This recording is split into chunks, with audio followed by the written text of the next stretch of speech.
मेरे प्रिय छात्रों, आप सभी को मेरा नमस्कार। मैं रोहित मिश्रा आप सभी का अपने आरबीएस महाविद्यालय के ऑनलाइन प्लेटफॉर्म पर हार्दिक स्वागत करता हूं। बिल्कुल मैं उम्मीद करता हूं कि आप लोग बिल्कुल अच्छे होंगे, स्वस्थ होंगे और अपनी पढ़ाई में लगे होंगे। आज मैं स्टूडेंट्स अपने बीएससी एजी जो 4th सेमेस्टर के स्टूडेंट्स हैं उनकी क्लास को मैं पढ़ाऊँगा। काफ़ी दिन से कई सारे स्टूडेंट्स के कमेंट्स कंटिन्यू आ रहे थे कि सर अभी सेकेंड को और 6 को पढ़ा रहे हैं, मेरी क्लास कब लेंगे। तो आज मैं बिल्कुल आज अवसर मिला कि आप लोग को मैं पढ़ा सकूं, तो बिल्कुल मैं आपकी क्लास भी कंटिन्यू रूप से पढ़ाऊंगा। और मैं उम्मीद करता हूं कि आपके जो पिछले एग्ज़ाम्स हुए हैं दिसंबर के महीने में वो बिल्कुल अच्छे गए होंगे। सभी लोग अच्छे से उसमें जो है वो क्वालिफाई करें। मैं आशीर्वाद देता हूं आप सबको। तो आगे की परीक्षा की तैयारी भी बिल्कुल लग जाइए, क्योंकि जो इलाहाबाद स्टेट यूनिवर्सिटी है रज्जू भैया, इसका बिल्कुल टाइम टेबल से बिल्कुल टाइमिंग बिल्कुल क्लियर हो गया है। इनका जो टाइम टेबल है वो ऑन शेड्यूल आ गया है। कोविड-19 के दौरान इनका शेड्यूल थोड़ा सा आगे पीछे हो गया था, लेकिन फिर से जो है वो ये यूनिवर्सिटी बहुत ही टाइमली काम कर रही है। तो ये फिर से अपना बिल्कुल शेड्यूल अपना टाइमिंग से कर दिए हैं। तो ये इनके एग्ज़ाम्स भी जो है वो आपके अप्रैल मई में कंडक्ट करवा दिए जाएंगे। तो आपके पास ज़्यादा समय नहीं बचा है। बिल्कुल अपनी तैयारी में आप धीरे धीरे लगे रहिए, ताकि हर एक स्टेप को अच्छे से आप जो है वो पढ़ पाएँ। तो बिल्कुल मैं उम्मीद करता हूँ कि आप मेरा पूरा जो है वो साथ देंगे और मैं भी आपका साथ दूंगा पढ़ाने के लिए। तो मैं एक एक प्रॉब्लम्स को बिल्कुल अच्छे तरीके से सॉल्व करूँगा आपकी। और मैं आपको जो है वो जो सब्जेक्ट पढ़ाऊँगा वो जो है आपका जो renewable energy and green technology, ये मेरा आपका सब्जेक्ट रहेगा। और भी जो मेरे रिलेटेड सब्जेक्ट है वो मैं आपको पढ़ाऊँगा। तो आज मैं जो है बीएससी यदि 4th सेमेस्टर के स्टूडेंट्स को अपने ये renewable energy and green technology ये सब्जेक्ट आपको पढ़ाऊँगा। वैसे ये सब्जेक्ट आपका एग्रीकल्चर इंजीनियरिंग का पार्ट है, तो एग्रीकल्चर इंजीनियरिंग का पार्ट जो है वो मैं ही पढ़ाऊँगा आपको। तो बिल्कुल अब मैं उम्मीद करूँगा कि आप एक एक टॉपिक्स को अच्छे से पढ़ेंगे और ध्यान से पढ़ेंगे, और कोई समस्या होगी तो निश्चिंत जो है मेरे व्हाट्सएप नंबर पे या फिर मुझे डायरेक्ट कॉल करके आप पूछ सकते हैं। ठीक है, तो आइए छात्रों, मैं अपनी क्लास को जो है स्टार्ट करता हूँ। जैसा कि आप लोग स्क्रीन पर देख पा रहे होंगे, जो सब्जेक्ट है आपका renewable energy and green technology. Renewable energy क्या होता है कि नवीकरणीय ऊर्जा और हरित तकनीक के बारे में आप पढ़ेंगे। ठीक है ना। रिन्यूएबल एनर्जी का मतलब क्या होता है, आपका जो है वो नवीकरणीय ऊर्जा और हरित टेक्नोलॉजी, हरित तकनीक के बारे में जो है वो पढ़ेंगे। इसमें क्या होता है, जो नवीकरणीय ऊर्जा है उसके क्या स्रोत हैं, नवीकरणीय ऊर्जा को किस प्रकार से हम यूटिलाइज करते हैं, एग्रीकल्चर में नवीकरणीय ऊर्जा को क्या उपयोग है, और ऊर्जा के कौन कौन से स्रोत हैं, जो आपके रिन्यूएबल एनर्जी और नॉन रिन्यूएबल एनर्जी, नवीकरणीय ऊर्जा और अनवीकरणीय ऊर्जा के कौन कौन से स्रोत हैं, कृषि में उनका क्या महत्व है, हरित तकनीक क्या है, ये तमाम टॉपिक्स के टर्म्स हैं जो आप बिल्कुल इसमें अच्छे से पढ़ेंगे। तो ये काफ़ी जो है वो अच्छा टॉपिक्स है आपके लिए, और आधुनिक समय में इसका काफ़ी जो है वो रिक्वायरमेंट है, काफ़ी यूज़ हो रहा है हम लोगों में, बहुत ही आवश्यक हो गया है हमारे दैनिक जीवन के लिए। जो है वो ऊर्जा की इतनी खपत बढ़ रही है, जनसंख्या जैसे जैसे जो है वो जनसंख्या का विस्तार हो रहा है हमारे विश्व में, वैसे वैसे जो है ऊर्जा की खपत भी जो है वो उसमें भी वृद्धि हो रही है। तो इसलिए जो है ऊर्जा की आवश्यकता बहुत बढ़ गई है। तो उस अवस्था में जो है वो जो रिन्यूएबल एनर्जी है, नवीकरणीय ऊर्जा है, वो एक अच्छा स्रोत के रूप में उभर करके सामने आ रहा है। तो वर्तमान समय में नवीकरणीय ऊर्जा ही एक विकल्प बचा हुआ है जो इस ऊर्जा की खपत को पूर्ण कर सकता है मनुष्य के लिए। तो इसलिए जो है वो नवीकरणीय ऊर्जा को बहुत ही जो है वो आवश्यक हो गया। इसलिए जो है वो एनईपी 2020 में इसको आपके सिलेबस में जोड़ा गया है। तो ये काफ़ी इंपॉर्टेंट टॉपिक है आपके दैनिक जीवन के लिए भी और एकेडमिक के लिए भी, और आगे जो है वो आपके कंपटीशंस पर्पस से भी। आपके जो भी कंपटीशंस होते हैं, आप चाहे एएफओ का हो गया, चाहे इफ्को का हो गया, चाहे आप अदर जो UPPSC, UP triple SC level की जो जॉब्स हैं, उसमें भी आपसे ये क्वेश्चन अक्सर पुटअप किए जाते हैं रिन्यूएबल एनर्जी के बारे में। तो ये आपका साइंस का भी अच्छा टर्म है, साइंस के क्वेश्चन को भी ये कवर करता है, इसलिए इसका महत्व जो है वो और भी अधिक बढ़ जाता है आपके लिए। तो एसएससी वगैरह में भी अक्सर इससे क्वेश्चन जो है वो किसी की कंपटीशन एग्जाम्स में भी जो है इससे पूछे जाते रहते हैं। तो ये आपके लिए पढ़ाई का है भी साथ है, आपका एकेडमिक के लिए तो है ही है, साथ साथ कंपटीशन पर्पस से भी आपके लिए बहुत ही महत्वपूर्ण सब्जेक्ट है। तो मैं उम्मीद करता हूँ कि हर सेमेस्टर के बच्चे इसको अच्छे से पढ़ सकते हैं, और ये आपके दैनिक जीवन के लिए भी काफ़ी जो है वो उपयोगी है। तो बिल्कुल छात्रों, मैं उम्मीद करता हूँ कि आप लोग समझ रहे होंगे मेरी लैंग्वेज को। अब मैं आगे जो है आपको बताऊंगा, आज का जो मेरा कुछ इसके ये जो सब्जेक्ट है, इसके अंतर्गत मेरा जो टॉपिक रहेगा क्लासिफिकेशन ऑफ एनर्जी सोर्सेज। तो एनर्जी सोर्सेज क्या है, मेन एनर्जी का क्या सोर्स है, एनर्जी को कैसे क्लासीफाई किया गया है, डिफरेंस बिटवीन जो है वो जो इसका क्लासिफिकेशन, उसमें क्या अंतर है, ये कई सारे टॉपिक्स के टर्म्स हैं जो मैं आपसे जो है वो बिल्कुल आपको पढ़ाऊंगा और क्लियर करूँगा, आपका कॉन्सेप्ट बिल्कुल मैं जो है वो क्लियर करूँगा। तो आइए मैं आगे जो है वो अपने टॉपिक्स को बढ़ाता हूँ। तो सबसे पहले मैं बात करूंगा एनर्जी सोर्सेज के बारे में, ठीक है, ऊर्जा का स्रोत। तो मुख्य रूप से ऊर्जा का क्या स्रोत है, तो ऊर्जा का स्रोत जो है वो आपका ब्रह्मांड में सबसे बड़ा जो ऊर्जा का स्रोत है वो है सूर्य, ठीक है ना, सन। तो सूर्य जो है वो ऊर्जा का सबसे बड़ा स्रोत है, जो पृथ्वी पर ऊर्जा का मुख्य स्रोत है। अन्य ऊर्जा स्रोतों में कोयला है, भूतापीय ऊर्जा है, पवन ऊर्जा है, बायोमास है, पेट्रोल है, परमाणु ऊर्जा है और कई। तो सबसे बड़ा जो ऊर्जा का सोर्स है हमारे ब्रह्मांड में वो है सूर्य। सूर्य से जो है वो काफ़ी ऊर्जा जो है वो सारे ऊर्जाओं का संचालन सूर्य के द्वारा ही होता है।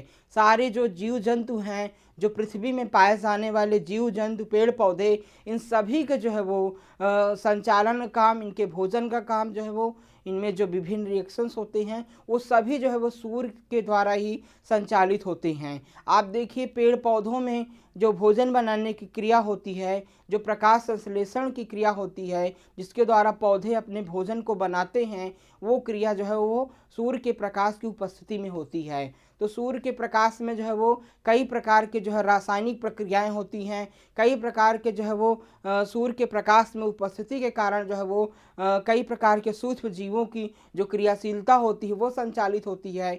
तो सूर्य के प्रकाश का काफ़ी जो है वो महत्वपूर्ण योगदान होता है हमारे ब्रह्मांड में हर क्रिया को, कार्य को करने के लिए। तो सूर्य जो है वो मुख्य स्रोत होता है ऊर्जा के। इसके अलावा कुछ अन्य भी स्रोत, प्राकृतिक स्रोत होते हैं, जैसे हमने इसमें देखा कि जैसे भूतापीय ऊर्जा हो गया, जिसको हम थर्मल एनर्जी के नाम से जानते हैं। भूतापीय ऊर्जा जैसे आपका जो जमीन के अंदर, भूमि के अंदर जो ऊर्जा पाई जाती है उसको हम भूतापीय ऊर्जा या थर्मल एनर्जी के नाम से जानते हैं, जो तमाम प्रकार के ज्वालामुखियों के द्वारा जो है वो बाहर निकलती है, ठीक है। तो उसका हम उपयोग जो है करके जो है वो अपने उसका भी हम यूटिलाइज जो है वो करते हैं ऊर्जा के लिए। दूसरा पवन ऊर्जा, जिसको हम विंड एनर्जी के नाम से जानते हैं। तो विंड एनर्जी क्या है, जो तमाम प्रकार जहाँ पर हवा की गति बहुत तेज़ होती है, जिन क्षेत्रों में जो पहाड़ी क्षेत्र है जहाँ पर हवा की गति बहुत तेज़ होती है, तो वहाँ पर हम जो है वो उन हवा की जो ऊर्जा होती है उसका उपयोग करके जो है वो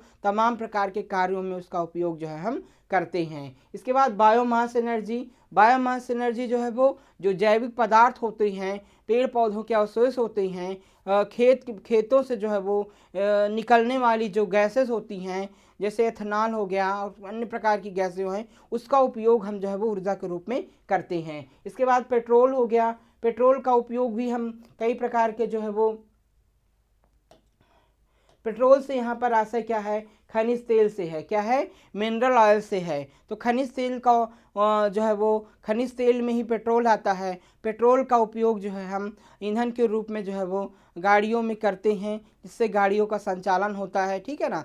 इसके बाद जो है कोई परमाणु ऊर्जा जो है वो, परमाणु ऊर्जा फिर ये उसको हम एटॉमिक एनर्जी के नाम से जानते हैं। ये एटॉमिक एनर्जी जो है वो कई प्रकार के जो है वो नाभिकीय विखंडन से प्राप्त होती है, जिसका यूटिलाइज हम कर सकते हैं। और भी कई प्रकार की अन्य ऊर्जा जो है वो शामिल है। तो ये सारे जो है वो मुख्य रूप से सूर्य के अलावा ये कई प्रकार की एनर्जी हैं जो इसके मुख्य स्रोत जो है वो माने जाते हैं। इसके बाद जो है वो ऊर्जा की स्थिरता के आधार पर भी हम उसको कई प्रकार से क्लासीफाई किए हैं। नवीकरणीय ऊर्जा और अनवीकरणीय ऊर्जा में भी जो है वो विभक्त किया गया है। मैं थोड़ा सा और बात करूँगा, ऊर्जा के स्क्रीनशॉट आप लोग लेते चलिएगा। मैं थोड़ा सा ऊर्जा के बारे में और बात करूँगा। अब एक टर्म आता है एग्जाम्स में, ऊर्जा क्या है, व्हाट इज़ एनर्जी। जब ये बात आ जाएगी ऊर्जा क्या है, तो हम किस प्रकार से इसको हम डिफाइन करेंगे, ये मैं बताना चाहूँगा। कि ऊर्जा का शास्त्रीय वर्णन किसी प्रणाली की कार्य करने की क्षमता से है, लेकिन ऊर्जा इतने सारे रूपों में मौजूद है, इसलिए इसकी एक पर व्यापक परिभाषा खोजना अजीज है। तो ऊर्जा जो है वो कई सारे रूपों में पाई जाती है। ऊर्जा के अनेक रूप होते हैं, ठीक है ना। तो ऊर्जा अनेक रूपों में होते हैं, तो उसको हम कैसे डिफाइन कर सकते हैं। लेकिन एक सरल परिभाषा है जो मैं बताना चाहूँगा कि हम इस प्रकार से डिफाइन कर सकते हैं। यह किसी वस्तु का वह गुण है जिसे एक वस्तु से दूसरी वस्तु में स्थानांतरित किया जा सकता है या विभिन्न रूपों में परिवर्तित किया जा सकता है, लेकिन बनाया या नष्ट किया जा नहीं सकता। तो ऊर्जा जो है वो किसी वस्तु का वह गुण होता है जिसे जो है वो बनाया नहीं जा सकता है, केवल इसे एक रूप से दूसरे रूप में जो है वो परिवर्तित कर दिया जाता है। ठीक है ना। तो ऊर्जा किसी वस्तु का वह गुण होता है जिसे हम बना नहीं सकते हैं, इसे एक रूप से दूसरे रूप में केवल हम जो है वो परिवर्तित कर सकते हैं। ठीक है ना। ऊर्जा को ना तो उत्पन्न किया सकता है और नष्ट किया सकता है, इसे एक रूप से दूसरे रूप में जो है वो बदला जा सकता है। ठीक है। जैसे आप जो है वो मैकेनिकल पावर में देखते हैं कि कई प्रकार की मशीनों से ऊर्जा जो उत्पन्न होती है उससे कई प्रकार की मशीनें संचालित की जाती हैं, तो उसको मतलब है कि केवल एक ऊर्जा से दूसरे रूप में उसको जो है वो स्थानांतरित किया जाता है। ठीक है ना। जैसे आप देखते होंगे कि आप मोटर से जो है वो मोटर से कैसे पानी उठाया जाता है, तो वो जो है वो मोटर की जो ऊर्जा होती है उससे पानी जो है निकाला जाता है, तो उससे एक रूप से दूसरे रूप में जो है वो परिवर्तित केवल किया जा सकता है। तो ये भी अच्छी इसकी डिफिनीशन है। और ऊर्जा जो है वो कई ऊर्जा के स्रोत होते हैं, असंख्य स्रोत होते हैं, जो मैं डिटेल में जो है वो पढ़ाऊँगा। ठीक है ना। तो किसी वस्तु का वह गुण होता है जिसे एक वस्तु से दूसरी वस्तु में स्थानांतरित किया जा सकता है या विभिन्न रूपों में परिवर्तित किया जा सकता है, लेकिन बनाया या नष्ट किया जा नहीं सकता है। ठीक है ना। तो ये बहुत ही अच्छी डिफिनीशंस है, इसको अच्छे से आप डिफाइन जो है वो कर सकते हैं। तो बिल्कुल स्क्रीनशॉट ले लेंगे। इसके बाद ऊर्जा के स्रोत की बात करूंगा, सोर्स ऑफ एनर्जी। तो ऊर्जा के स्रोत क्या हैं, सोर्स ऑफ एनर्जी क्या है। ऊर्जा के मुख्य रूप से निम्न में कई स्रोत हैं, तो ऊर्जा के स्रोतों को निम्न वर्गीकृत किया गया है। तो ऊर्जा के स्रोत को जो है वो जब हम क्लासिफाई करेंगे तो फिर हम करेंगे कि ऊर्जा के स्रोत को कई प्रकार से क्लासिफाई किया सकता है। तो मुख्य रूप से दो प्रकार से जो है वो ऊर्जा, सोर्स ऑफ एनर्जी, ऊर्जा के स्रोत को हम क्लासिफाई कर सकते हैं। पहला जो है वो नवीकरणीय स्रोत है या नवीकरणीय ऊर्जा, और दूसरा गैर नवीकरणीय स्रोत है। ठीक है ना। इसको हम इंग्लिश में क्या कह सकते हैं, renewable source, renewable energy source,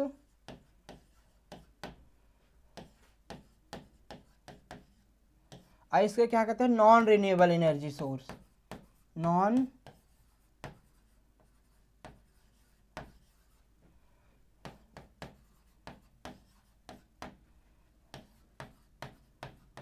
तो ये दो प्रकार से हम इसको क्लासिफाई कर सकते हैं, एक रिन्यूएबल एनर्जी सोर्सेज और दूसरा नॉन रिन्यूएबल सोर्सेज, नवीकरणीय स्रोत और गैर नवीकरणीय स्रोत।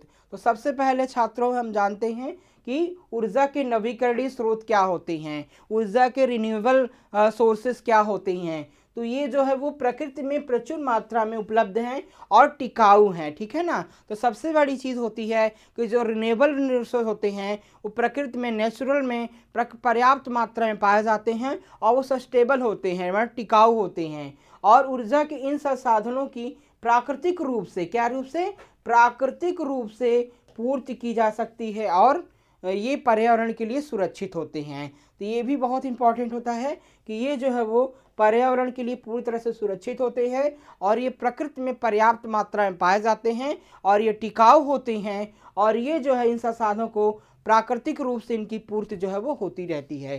तो सबसे पहले हम नवीकरणीय स्रोत का जो है वो जो सोर्स ऑफ रिन्यूएबल एनर्जी हैं उसको कैसे याद करेंगे कि ये प्रकृति में पर्याप्त मात्रा में इनकी मात्रा उपस्थित होती है, ये टिकाऊ होते हैं और इनकी पूर्ति जो है वो प्रकृति के द्वारा जो है वो होती रहती है, और ये जो है वो पूर्तियाँ जो है वो पर्यावरण के लिए सुरक्षित होते हैं। मतलब हमारे वातावरण, पर्यावरण के लिए किसी प्रकार का प्रदूषण वगैरह ये नहीं फैलाने का काम करते हैं, पर इको फ्रेंडली होते हैं, पर्यावरण से बिल्कुल मिले जुले होते हैं, और ये प्रकृति में जो है वो इनका निर्माण जो है प्राकृतिक रूप से इनकी पूर्ति जो है वो स्वतः जो है वो होती रहती है, और ये जो है टिकाऊ होते हैं, सस्टेबल होते हैं। तो इस प्रकार से हम इसको जो है वो समझ सकते हैं। ठीक है। अब बात आगे करेंगे, इनके कुछ उदाहरण भी हैं, ऊर्जा के नवीकरणीय स्रोत के कुछ उदाहरण हैं। कौन कौन से मेजर एग्जाम्पल हैं, जैसे सौर ऊर्जा, भूतापीय ऊर्जा, ठीक है, पवन ऊर्जा, बायोमास ऊर्जा, जल विद्युत ऊर्जा और ज्वारीय ऊर्जा। ठीक है ना। तो जैसे इसको हम जो है वो जैसे आपका ये सारे जो है आपके नवीकरणीय ऊर्जा के स्रोत माने जाते हैं। कौन कौन से? ये सौर ऊर्जा, सौर ऊर्जा का मतलब होता है सोलर एनर्जी, और अगला होता है भूतापीय ऊर्जा जिसको हम थर्मल एनर्जी के नाम से जानते हैं। तो सौर ऊर्जा किससे प्राप्त होती है? सूर्य के द्वारा प्राप्त होती है। सौर ऊर्जा का प्रचलन बहुत तेज़ी से बढ़ रहा है, सोलर सेल्स वगैरह बहुत तेज़ी से लगाए जा रहे हैं, उससे कई प्रकार की फैक्ट्रीज जो है वो फैक्ट्रीज़ हो गया, घरों में हो गया उपयोग के लिए, फार्म हाउस में हो गया, उसका बहुत अधिक मात्रा में यूटिलाइज़ किया जा रहा है सोलर एनर्जी का, और उससे जो है वो काफ़ी जो है वो विद्युत की बचत हो रही है, और उसका किसी प्रकार का प्रदूषण नहीं कॉज करता है, किसी प्रकार का पर्यावरण के लिए बिल्कुल अनुकूल होता है, और सूर्य की ऊर्जा का भरपूर उपयोग भी इसके द्वारा जो है वो किया जा सकता है। और लोगों की जो फार्म की जो फालतू की जो कॉस्ट थी, फार्म की जो लागत थी, उसको भी जो ये कम करने का काम जो है वो करता है। तो ये काफ़ी इंपॉर्टेंट है आपके एग्रीकल्चरल फार्म हाउस के लिए। और दूसरी जो एटॉमिक एनर्जी है, जो थर्मल एनर्जी है, थर्मल एनर्जी का मतलब क्या हो गया? जो ज़मीन के अंदर की ऊर्जा होती है, जो तमाम प्रकार के जो है वो ज़मीन के अंदर भी पदार्थ उपस्थित होते हैं, जिनके जो है वो विघटन से लेकर के डिग्रेडेशन से जो है वो कई प्रकार की एनर्जी जो है वो निकलती है। वो जैसे जैसे जो है ज्वालामुखी के रूप में जो है वो ऊर्जा जो निकलती है, उसी को हम एटॉमिक एनर्जी के रूप में यूज़ करके उनका उपयोग जो है वो कई प्रकार से जो है वो करते हैं। इसके अलावा जो है वो आपकी जो विंड एनर्जी है, विंड एनर्जी भी रिन्यूएबल एनर्जी का एक अच्छा स्रोत है। जहाँ पर हवा की गति बहुत तेज़ होती है, वहाँ पर विंड की ऊर्जा, हवा की गति को उपयोग करके हम कई प्रकार के जो है वो मशीनों का संचालन जो है, कई प्रकार के फॉर्म्स के कार्यों का संचालन जो है वो इसके द्वारा किया जा सकता है। तो ये भी बहुत ही अच्छा जो है वो सोर्स है एनर्जी का, बहुत सस्ता सोर्स है, किसी प्रकार का कॉस्टली नहीं है, और संसाधन का अच्छा उपयोग जो है इसके द्वारा किया जा सकता है। इसके बाद बायोमास एनर्जी, बायोमास एनर्जी जो आपके जैसे धान के खेतों से निकली हुई जो गैसेस हैं, उसका उपयोग आपका जैसे आपका गन्ना वगैरह है, गन्ना की फैक्ट्रीज़ में जो गन्ना का उपयोग होता है, तो गन्ने के जो अवशेष बच जाते हैं, हम उसके जो है वो गन्ने के जो जूस को तो निकाल के चीनी बनाते हैं, और जो उसके प्लांट्स का जो अवशेष निकलते हैं तो उसका हम उपयोग जो है वो एथेनॉल्स के रूप में जो है वो सड़ा करके करते हैं। तो उससे भी कई प्रकार की एनर्जी का जो है वो जो है निकलती हैं एथेनॉल, तो उसका उपयोग हम जो है वो कई प्रकार की चीज़ों में करते हैं, मतलब जैसे पेट्रोल वगैरह बनाने के लिए, जैविक ईंधन बनाने के लिए। तो ये भी काफ़ी अच्छा जो है वो रिन्यूएबल एनर्जी का स्रोत है। इसी प्रकार से जल विद्युत ऊर्जा होती है, जैसे हम जो है वो क्या कहते हैं कि पानी को इकट्ठा करके जो है वो बांध वगैरह बना करके उससे पानी से ऊर्जा प्राप्त करते हैं। पानी को जो फ्लो है उससे पानी की गति को रोक करके कहीं कहीं बांध बना करके, बांध से हम क्या करते हैं, विद्युत उत्पन्न करते हैं पानी से,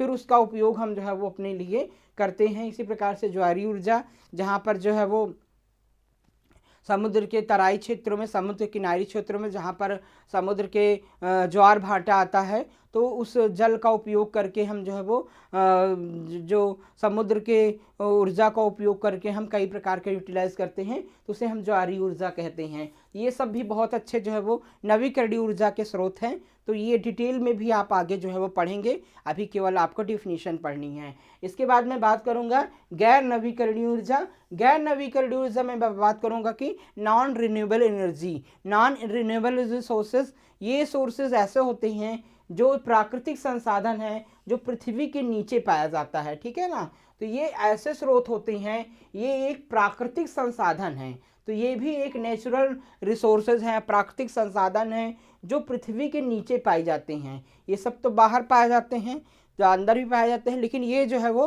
पृथ्वी के नीचे पाए जाते हैं। इस प्रकार की ऊर्जा संसाधन उसी गज से पुनः पूर्ति नहीं करते जिस गज से उनका उपयोग किया जाता है। तो सबसे इम्पोर्टेंट बात इसमें छात्रों में बताना चाहूँगा कि नॉन रिन्यूएबल रिसोर्सेज होते हैं, अनवीकरणीय जो स्रोत होते हैं, उनकी पुनः पूर्ति जो है वो उतनी गति से नहीं होती है जितनी गति से उनका निर्माण जो है वो, मतलब जितनी गति से उनका उपयोग होता है। तो जो अनवीकरणीय स्रोत होते हैं उतनी तेजी से उनकी जो है वो, उतनी तेजी से वो पृथ्वी के अंदर नहीं बनते, उनकी पूर्ति नहीं होती है जितना कि उनके उपयोग तेजी से होता है।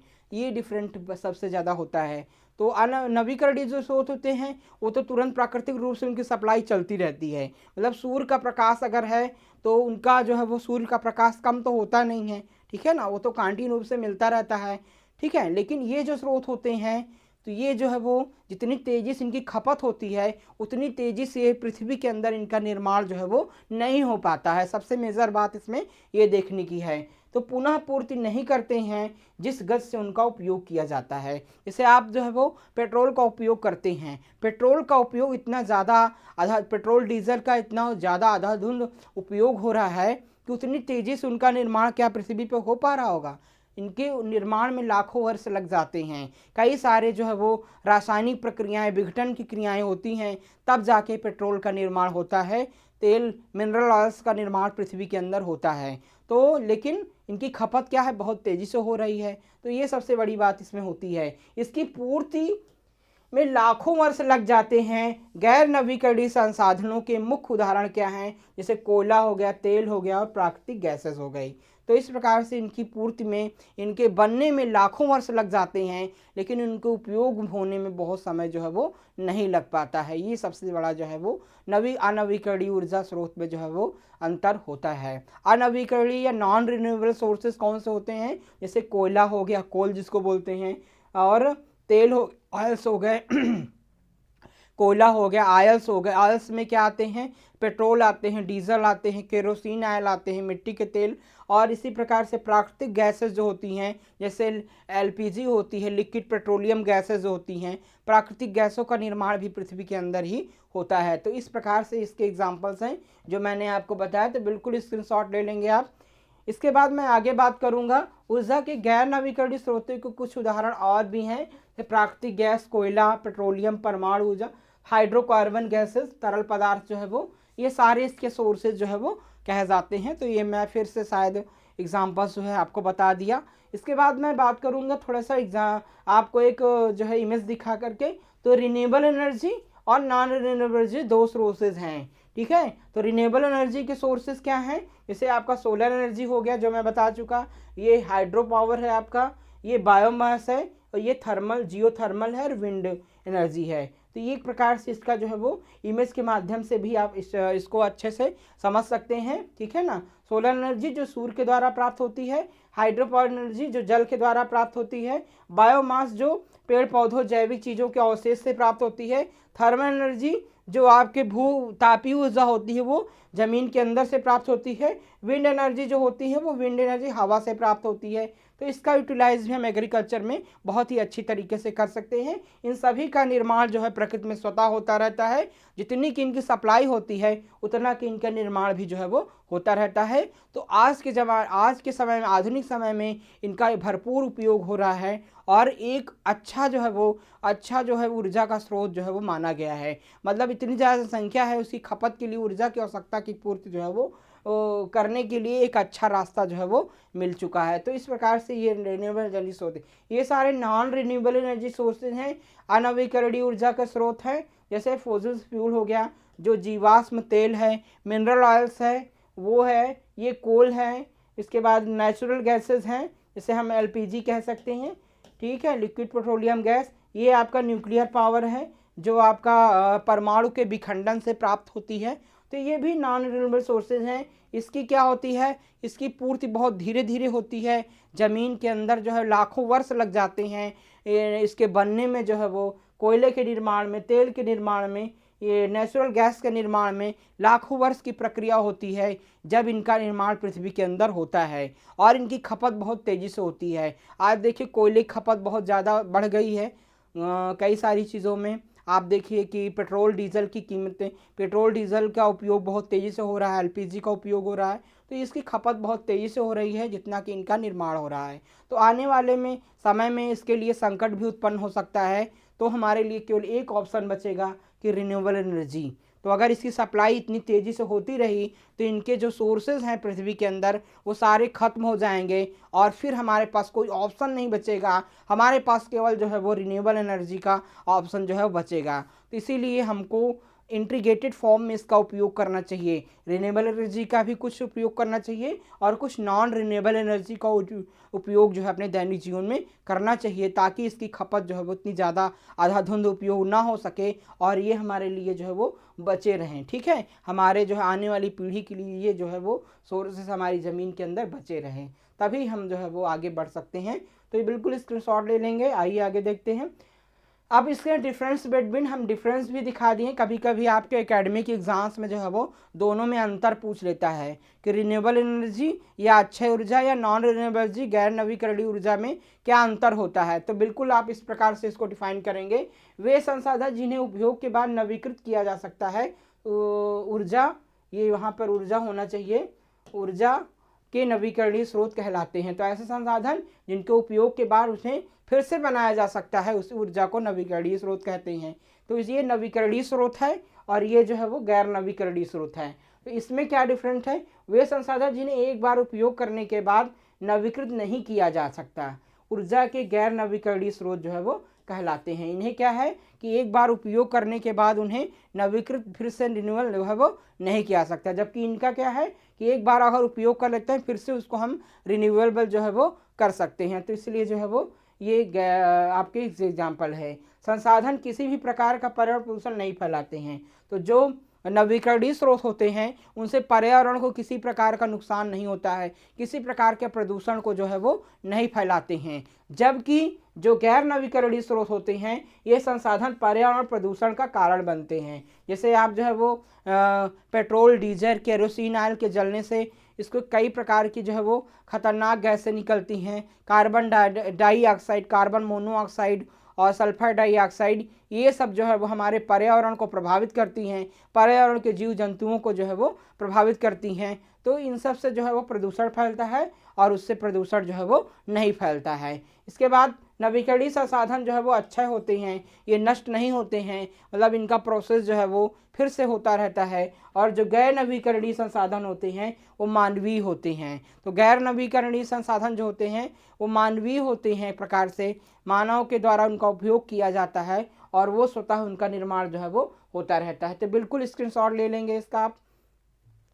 अब मैं अगला जो है वो डिफरेंट क्या है, नवीकरणीय संसाधनों के उदाहरण हैं वायु, जल और सौर ऊर्जा हैं, जबकि गैर नवीकरणीय संसाधनों के उदाहरण हैं प्राकृतिक गैस, कोयला और परमाणु ऊर्जा। क्या है?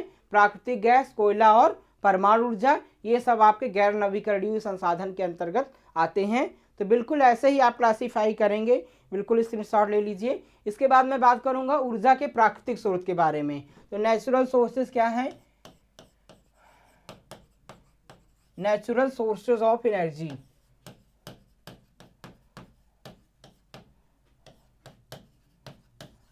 तो नेचुरल सोर्सेज क्या है? पाषाण युग के दौरान जो है यह लकड़ी थी। क्या थी? लकड़ी थी।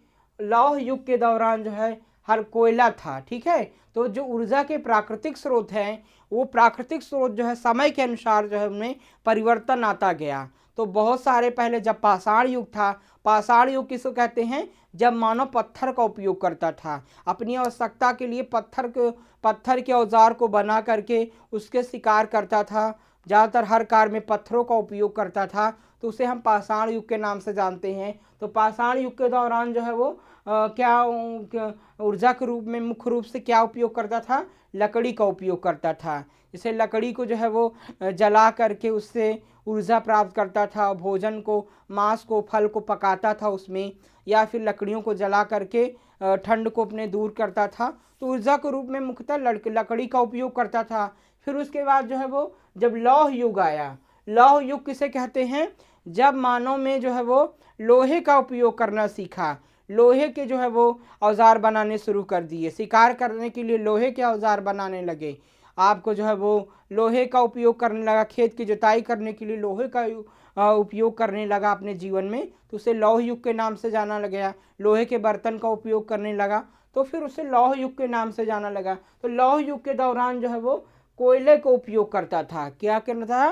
पाषाण युग के दौरान जो है वो उपयोग करता था लकड़ी का ऊर्जा के लिए, और लौह युग में ऊर्जा के उपयोग के लिए कोयले का उपयोग करता था।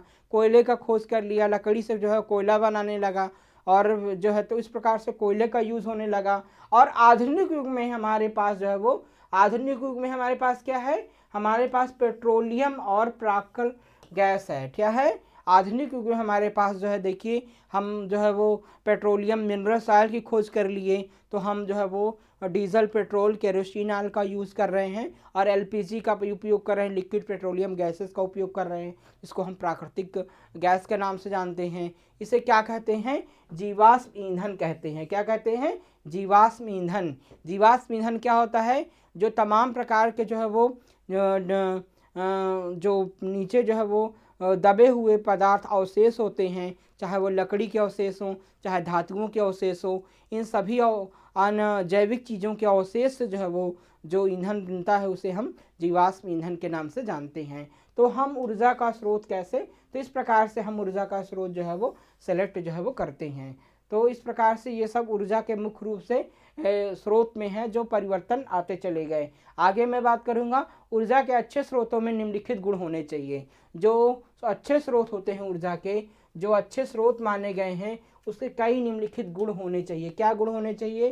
प्रयुक्त आयतन द्रव्यमान की प्रति इकाई इष्टतम ताप उत्पादन। तो जो प्रयुक्त आयतन है उसके प्रति क्षेत्र, प्रति इकाई का अच्छा इष्टतम उपयोग होना चाहिए।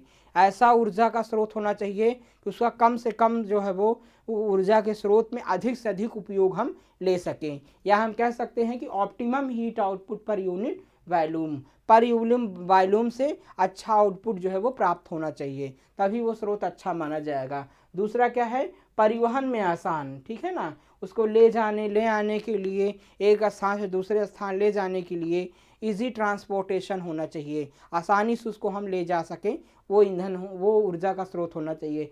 सबसे कम प्रदूषणकारी, लो पॉल्यूटेंट होना चाहिए। क्या होना चाहिए? लो पॉल्यूटिंग होना चाहिए। ये तो उसे जो है वो जो प्राकृतिक के लिए अच्छा हो, पर्यावरण के मित्र हो, इको फ्रेंडली हो, वैसा ऊर्जा का स्रोत अच्छा माना जाता है, ना कि वो प्रदूषण फैलाने वाला हो। तो जो प्रकृति के लिए अच्छा हो, कोई प्रदूषण ना फैलाना हो, वो जो है ऊर्जा का स्रोत अच्छा माना जाता है। ठीक है? जैसे वो आपके नवीकरणीय ऊर्जा के जितने भी स्रोत हैं, चाहे वो जो है वो सौर ऊर्जा हो, चाहे हवा की ऊर्जा हो, तो ये सारे जो है वो अच्छे स्रोत माने जाते हैं, प्रकृति के जो है वो प्राकृतिक स्रोत माने जाते हैं। और किफ़ायती, किफ़ायती का क्या मतलब हुआ? एफोर्डेबल। किफ़ायती का मतलब ये होता है कि जो हमारे लिए सूटेबल हो, जो उसका उपयोग हम अच्छे से कर सकें, और अपने दैनिक जीवन में उसका उपयोग अच्छे से हम कर सकते हैं। कि जैसे आपका सौर ऊर्जा, सौर ऊर्जा का उपयोग वर्तमान में हम हर कार्य के लिए आसानी से जो है वो कर सकते हैं, चाहे वो जो है वो घर में खाना बनाने के लिए हो, चाहे जो है वो विद्युत का उपयोग हो, चाहे फार्म पे हो, चाहे मशीनों को चलाने के लिए, चाहे पानी को उठाने के लिए, कई सारे महत्वपूर्ण कार्य जो है वो हम सौर ऊर्जा से कर सकते हैं। उसे हम किफ़ायती या एफोर्डेबल के नाम से जानते हैं। तो ये ऊर्जा के स्रोत के गुण होने चाहिए जो आप देख रहे हैं। बिल्कुल स्क्रीनशॉट ले लेंगे। इसके बाद मैं बात करूंगा ऊर्जा के प्राकृतिक स्रोत के प्रकार क्या हैं। Types of natural sources of energy. तो ऊर्जा के प्राकृतिक स्रोत दो प्रकार के होते हैं, जिन्हें उनकी लोकप्रियता और उपयोग के आधार पर वर्गीकृत किया जा सकता है। ठीक है ना? तो ऊर्जा के प्राकृतिक स्रोत दो प्रकार से भी हम क्लासिफाई कर सकते हैं। तो इस प्रकार से ऊर्जा के पारंपरिक स्रोत और ऊर्जा के गैर पारंपरिक स्रोत होते हैं। फिर ऊर्जा के परंपरागत स्रोत का मतलब क्या हो गया है? ट्रेडिशनल फॉर्म और non traditional form, traditional resources और नॉन ट्रेडिशनल रिसोर्सेज। तो इस प्रकार से हम ऊर्जा के प्रकार की बात आती है तो हम ऐसे इसको हम क्लासीफाई जो है वो कर सकते हैं। अब ऊर्जा के पारंपरिक स्रोत कौन कौन से हैं? तो ऊर्जा के पारंपरिक और गैर पारंपरिक स्रोत जो हैं, ट्रेडिशनल और नॉन ट्रेडिशनल या नॉन कन्वेंशनल सोर्स में क्या डिफरेंट है, या फिर इसको हम कैसे डिफाइन कर सकते हैं? तो पारंपरिक जो स्रोत होते हैं ये संसाधन समाप्त होने योग्य हैं। ठीक है? और जो गैर पारंपरिक हैं ये संसाधन अच्छे होते हैं, ये संसाधन जो है वो जल्दी समाप्त जो है वो नहीं होते हैं। और अगला जो है, ये संसाधन प्रदूषण का कारण बनते हैं क्योंकि ये धुआं और राख उत्सर्जित करते हैं। तो ये जो पारंपरिक स्रोत होते हैं, जो ट्रेडिशनल रिसोर्सेज होते हैं, वो एक प्रकार के जो है संसाधन जो है वो समाप्त हो सकते हैं। अगर उनका उपयोग ज़्यादा किया जाए तो वो समाप्त होने योग्य हो सकते हैं और ये प्रदूषण का कारण बनते हैं। जैसे कई प्रकार का धुआं उत्पन्न करते हैं, राख उत्पन्न करते हैं और प्रकृति को जो है वो प्रदूषित कर सकते हैं। जबकि जो अच्छे स्रोत हैं, गैर परंपरागत स्रोत जो होते हैं, वो संसाधन जो है वो अच्छा होते हैं। प्रकृति में उनका निर्माण जो है वो स्वतः जो है वो चलता रहता है और ये संसाधन जो है वो आमतौर पर प्रदूषण मुक्त होते हैं। आमतौर पर क्या होते हैं? प्रदूषण मुक्त होते हैं। तो ये अच्छा जो है इसका डिफाइन हम कर सकते हैं, या डिफरेंट आपसे पूछा जाए तो आप ऐसे इसको डिफरेंट दोनों में आप बता सकते हैं। तो बहुत ही अच्छा टॉपिक था ये। इसके बाद जो है वो इन संसाधनों का रख रखाव, भंडारण और संचारण बहुत महंगा होता है। तो ये जितने भी आपके जो ट्रेडिशनल रिसोर्सेज होते हैं, जो परंपरागत स्रोत होते हैं, उनका रख रखाव बहुत महंगा होता है, उनका परिवहन काफ़ी महंगा होता है, एक दूसरे स्थान पर ले जाना भी काफ़ी महंगा होता है। और जो गैर परंपरागत स्रोत होते हैं, ये स्थानीय उपयोग के लिए कम महंगे होते हैं, इन्हें आसानी से बनाए रखा जा सकता है। इन्हें जो है वो ट्रांसपोर्टेशन में इनके दिक्कत नहीं आती। ये एक स्थानिक होते हैं, ये एक ही स्थान पे इस्टेब्लिश रहते हैं, स्थापित रहते हैं और इनका किसी प्रकार के ट्रांसपोर्टेशन की ज़रूरत नहीं होती है और ये बहुत जो है वो सस्ते भी होते हैं। तो ये भी डिफरेंट होता है। अब एग्जाम्पल की बात करेंगे तो परंपरागत स्रोत में आपका कोयला आता है, प्राकृतिक गैस आता है, पेट्रोलियम और जल ऊर्जा आता है।